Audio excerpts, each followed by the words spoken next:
नमस्कार। पाकिस्तान ने आखिरकार इजराइल के सामने अपने घुटने टेक ही दिए।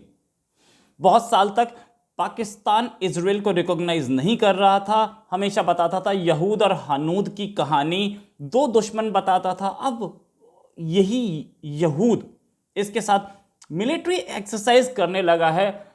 पाकिस्तान हाल में यूएस की एक यूएस लेड एक इंटरनेशनल मैरीटाइम एक्सरसाइज थी जिसे आईएमएक्स बोल रहे थे, उसमें इजराइल ने पहली बार हिस्सा लिया। पाकिस्तान पहले से हिस्सा ले रहा है, लेकिन पाकिस्तान ने इजराइल के साथ हिस्सा लिया। पाकिस्तान को पता था पाकिस्तान पुल आउट कर सकता था। इनफैक्ट पाकिस्तान अकेला नहीं था, इसमें सऊदी अरेबिया भी था और कई कंट्रीज थे जो कि इजराइल से रिश्ता नहीं रखते थे। लेकिन पाकिस्तान को कुछ ज्यादा चिढ़ है यहूद और हनूद से, तो पाकिस्तान पुल आउट कर सकता था, पाकिस्तान ने नहीं किया। पाकिस्तान के साथ प्रॉब्लम यह है कि डॉलर की कमी हो चुकी है, चाइना से आ नहीं रहा, आईएमएफ से मुश्किल से मिला है, उधार बहुत चुकाने हैं और पैसा कहां से आए, तो भूल गए यहूद और हनूद की कहानी। साथ में जिसे दुश्मन बताते थे उन्हीं के साथ एक्सरसाइजेस शुरू कर दी। अगर आपको ये चैनल पसंद है, आप इसको लाइक करते हैं, तो प्लीज़ सब्सक्राइब बटन दबाएं और साथ में बेल आइकन दबाएं ताकि आपको हमारे लेटेस्ट वीडियोस मिलते रहें। और अब आपको बताते हैं ये एक्सरसाइज के बारे में। इस एक्सरसाइज में इसका नाम था इंटरनेशनल मैरीटाइम एक्सरसाइज, और इसमें सऊदी अरेबिया और पाकिस्तान और कई कंट्रीज यानी कि ओमान भी था, इसमें यमन भी था, सोमालिया था, जिनके इजराइल से कोई रिलेशंस नहीं है, लेकिन एक्सरसाइज में साथ आ गए। मिलिट्री एक्सरसाइज साथ क्यों हो रही है भाई, कोई रीजन? खैर, इस पे भी आगे बात करेंगे। इसमें अमेरिका की 5th फ्लीट थी और ये एक्सरसाइज शुरू हुई थी 2012 में। इजराइल इसमें पहली बार आया था। 31 जनवरी को एक्सरसाइज शुरू हुई थी और इसमें सबने पार्टिसिपेट किया। करीब 60 कंट्रीज थे, 9000 के आसपास सैनिक थे, और इजराइल से कोई रिश्ता ना रखने का, सीधे सीधे कि हम इजराइल को रिकॉग्नाइज नहीं करेंगे, हम इजराइल से कोई डिप्लोमेटिक रिलेशंस नहीं रखेंगे, किसी तरीके का रिलेशन नहीं रखेंगे, ये बोलने वाला पाकिस्तान भी वहां पर चुपचाप चला गया। और अब इस खबर को दबाने की कोशिश हो रही है पाकिस्तानी मीडिया में, सीधे सीधे। इससे पहले भी एक्सरसाइज में पार्ट लिया था, वो भी मैं आपको अभी बताऊंगा, और इससे पहले भी इजराइल से रिलेशंस बनाने की कोशिश की गई थी, वो भी मैं आपको बताऊंगा कि लेकिन उन सारी खबरों को दबा दिया गया। इस बार भी खबर दबाई गई। DGISPR या पाकिस्तानी गवर्नमेंट या पाकिस्तानी डिफेंस मिनिस्ट्री या पाकिस्तानी आर्मी की तरफ से कोई भी ऐसा प्रेस रिलीज या कोई भी ऐसी बात नहीं आई कि ऐसी एक्सरसाइज हुई थी जिसमें हम पार्टिसिपेट कर रहे थे और इजराइल भी कर रहा था। ये जो प्रेस रिलीज आई है ये इजरायली नेवी की तरफ से आई, तब पता चला कि उसमें पाकिस्तान भी था। पाकिस्तान बार बार इजराइल से रिश्ते रखने के लिए मना क्यों करता है? उसके प्राइमरीली 3 कारण हैं। अब ये तीनों कारण जो हैं, जैसे ही आपको पता चलेगा कि इजराइल और पाकिस्तान करीब आ रहे हैं, ये तीनों कारणों पे आप थोड़ा ध्यान दीजिएगा कि ये 3 कारण कितने इंपॉर्टेंट थे और पाकिस्तान कैसे डाइल्यूट कर रहा है अपने उस विजन पे। पहली चीज, कश्मीर ये रीजन था, वो ये कहता था पाकिस्तान के ह्यूमन राइट्स वायोलेशंस कश्मीर में हो रहे हैं उसके हिसाब से, और ऐसे ही ह्यूमन राइट्स वायोलेशंस फिलिस्तीन में हो रहे हैं उसके हिसाब से। अगर हम कश्मीर के ऊपर चीखेंगे, कश्मीर पे बोलेंगे और फिलिस्तीन पे नहीं बोलेंगे, तो हमारा स्टैंड कमजोर पड़ेगा। हम ये नहीं अलाउ कर सकते कि एक तरफ कुछ हो रहा हो और दूसरी तरफ, क्योंकि वो दोनों को इलीगल ऑक्यूपेशन मानते हैं। तो ये कश्मीर का इशू एक प्राइम इशू था। अब इस एक्सरसाइज से पता लग सकता है, एस्टिमेट लग रहा है कि कश्मीर का इशू साइडलाइन किया जा रहा है। ठीक है। दूसरा इशू था ईरान का। ईरान से रोड बेल्ट इनिशिएटिव में चाइना उसमें घुस रहा है, इनका अपनी दोस्ती बना रहे हैं, नेबरिंग कंट्री है, दोनों की आपस में दोस्ती बढ़ रही है। ऐसे में वॉशिंगटन यानी कि अमेरिका ईरान को दुश्मन मानता है। अच्छे रिलेशंस नहीं है, बहुत खराब रिलेशंस हैं। आप ईरान से रिलेशंस खराब करके वॉशिंगटन से बेटर कर सकते हैं, और इजराइल जो है अमेरिका से दोस्ती है, तो इजराइल वहां भी फंसता था। इजराइल का कोई डायरेक्ट पंगा नहीं था, इजराइल इनफैक्ट पसंद नहीं करता ईरान को, लेकिन इजराइल का कोई डायरेक्ट पंगा नहीं था ईरान से। तीसरा था अपनी डोमेस्टिक ऑडियंस, जिनको बचपन से समझाया जा रहा था कि हमारे 2 ही दुश्मन हैं, यहूद और हनूद। अब उनका माइंडसेट बन चुका है, अब वो उससे बाहर नहीं निकल सकते। वो ये ना यहूद को ना हनूद को, दोनों को दुश्मन, दोनों को दोस्त नहीं मान सकते। तो वो वोट जब करेंगे तो वो देखेंगे यहूद और हनूद के खिलाफ कौन है, तो वो वोटिंग, अगर जिसने भी यहूद से दोस्ती की कोशिश की वहां पर वोटिंग नहीं होगी, ये इमरान खान को भी पता है, नवाज शरीफ को भी पता है, सबको पता है। आगे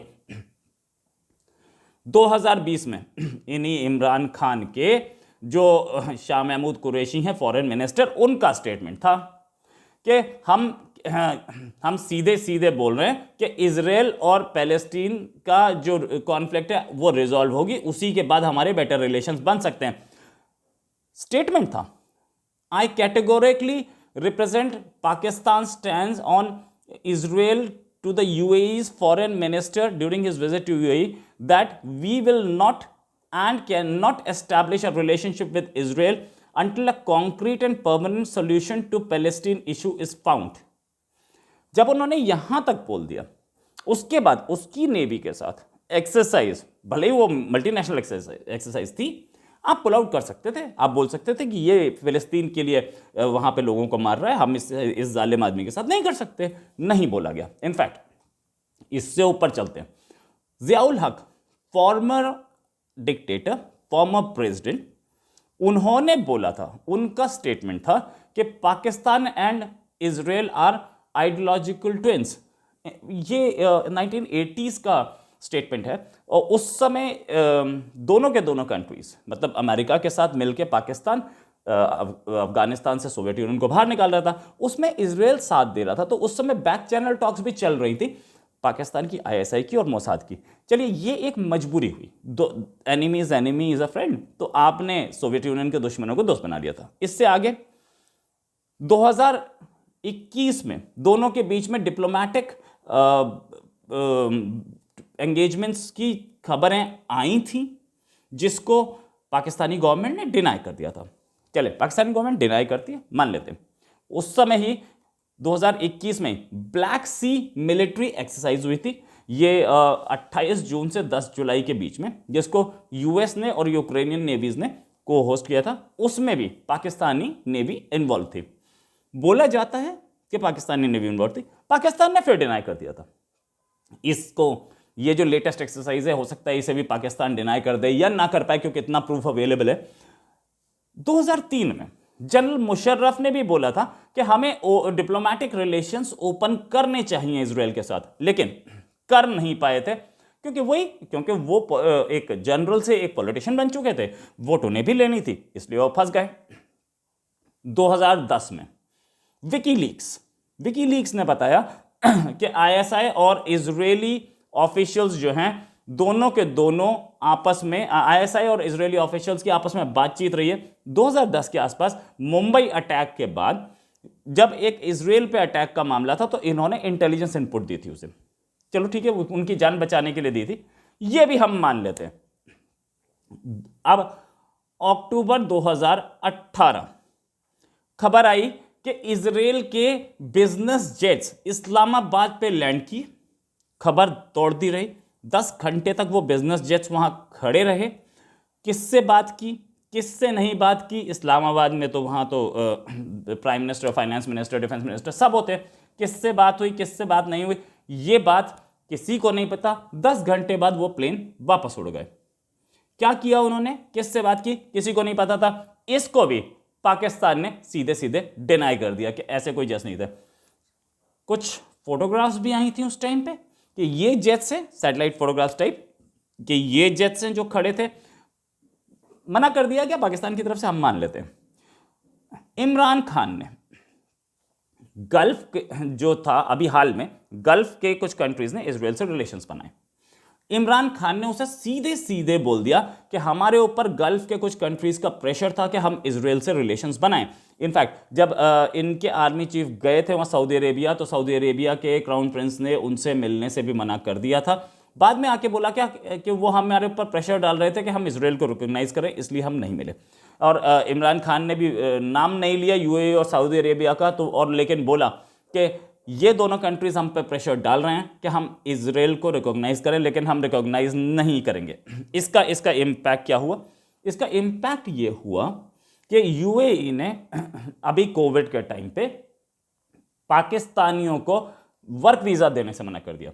हालांकि इंडिया को वर्क वीजा दिया जा रहा था, जहां कोविड वेव ज़्यादा थी, पाकिस्तान में कम थी कोविड वेव, बहुत कम थी इंडिया से, लेकिन वीज़ा वहां के डिनाई हुए थे। तो प्रेशर में आ ही रहा था पाकिस्तान। ये प्रेशर कितने दिन सस्टेन करता, और उस जिस समय ये वीज़ा बंद किए थे यूएई ने, उसके तुरंत बाद, उसके अगले ही महीने जमात उलेमा इस्लामी के मौलाना अजमल कादरी ने बोला था कि नवाज शरीफ ने उनको इजराइल भेजा था स्टडी टूर पर। ये सारी खबरें आने के बाद प्रेशर बढ़ रहा है, और प्रेशर कंटिन्यूअसली बढ़ता जा रहा है। डॉलर है नहीं, पैसा है कहाँ? पैसा होता तो किसी के सामने झुकना क्यों पड़ता? डॉलर है नहीं तो कहीं से तो खाएंगे। जब भूख लगती है ना, तो इस्लाम नहीं दिखता, धर्म किसी को नहीं दिखता, सबको सबसे पहले रोटी दिखती है। तो पैसा आए, इसके लिए इजराइल भी, यहूद और हनूद दोनों का तो नहीं पता, यहूद तो बोलते दिख रहे हैं। इसी के साथ एक और खबर के फिर हाजिर होंगे। नमस्कार, जय हिंद।